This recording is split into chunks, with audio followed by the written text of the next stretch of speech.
మొత్తం ముగ్గులతో నింపేసిర్రు కదా గల్లీ గల్లీ అంతా. ఇప్పుడు అందరు టాలెంట్ బయట చూపిస్తారు ఇక ముగ్గుల పోటీలలో. వాయమ్మో ఇన్ని ముగ్గులు రా, ఇన్ని ముగ్గులు చూసినా కానీ ఫ్లాష్ మ్యాన్ ముగ్గు అయితే కనిపిస్తలేదు మనకి. గాయ్స్ అందరికీ కూడా wishing you very happy Sankranti. సేఫ్గా కైట్స్ ఎగిరేయండి. చాలా మందిని మాత్రం అస్సలు యూజ్ చేయకండి, చాలా అంటే చాలా డేంజర్. థింక్ నాకు వందు కొద్దిగా చేంజ్ అయింది అనుకుంటా, కోల్డ్ అయింది, దగ్గు ప్లస్ కోల్డ్. ఈ సలేందో కానీ అసలు నిజంగా అందరికీ పిల్లల నుంచి పెద్దవాళ్ళ వరకు అందరికీ ఫీవర్స్, దగ్గులు, సర్దీలు, హెడేక్ అయిపోతుంది భయ్య. అసలు రోడ్ చూడండి మొత్తం ఖాళీ అయిపోయింది. అసలు సంక్రాంతి అంటే మనకి రోడ్లు ఖాళీగా కనిపిస్తాయి. మొత్తం అందరు పోయి ఆంధ్రాలో ఎంజాయ్ చేస్తున్నట్టున్నారు. హైదరాబాద్లో ఉన్న సగం పబ్లిక్ మొత్తం పోయి ఆంధ్రాలో ఉన్నారు. ఎందుకంటే కోడిపందాలు ఫేమస్ కదా.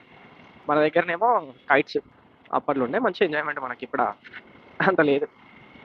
అందరేమో మంచిగా సంక్రాంతి ఎంజాయ్ చేస్తారు, మనమేమో జాబ్కి పోతున్నాం. అట్లుంటుంది మనతో. కొన్ని జాబ్లు అంతే భయ్య, ఏం చేయలేం. మనకు కావాలనుకున్నప్పుడు అట్లా లీవ్ ఇయ్యరు. ఈ రీటైల్ ప్రైవేట్ జాబ్స్ అయితే ఈ హెడేక్ ఇదే ఉంటుంది. ఎందుకంటే గవర్నమెంట్కి అయితే ఆప్షన్స్ ఎక్కువ ఉంటాయి, మనకు అట్లా ఉండే కదా.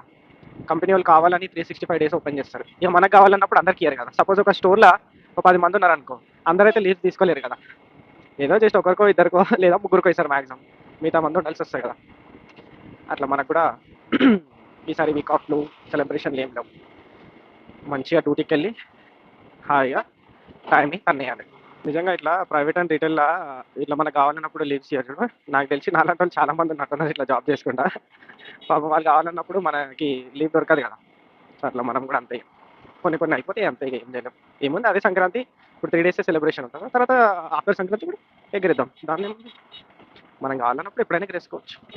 నిజంగా రోడ్లు చూస్తుంటే ఎంత ఖాళీ ఉన్నాయి, ఎప్పుడు ఇట్లనే ఉంటే ఎంత బాగుంటుంది అనిపిస్తుంది నాకు. ఇప్పుడు ట్రావెల్ చేసినా కదా, ఏడే మాంజి ఉంటుందో అని చెప్పి భయంతోనే పోతున్నాను నేను అసలు చెప్పాలంటే. పర్లేదు హెల్మెట్ ఉంది, బట్ హెల్మెట్ నుంచి క్రాస్ అయ్యి కిందికి వచ్చిందంటే గొంతు ప్యాచ్ అవుతుంది. అందుకే ఎక్కువ స్పీడ్ మెయింటైన్ చేస్తుంది, ఓన్లీ 30 to 40 వెళ్తున్నా. అండ్ అది కాకుండా మన కెమెరా ఉంది కదా, పుచ్చుకున్న కెమెరాకి వెళ్ళి ఒకవేళ కింద పడ్డదంటే ఇంకా అంత బొక్క.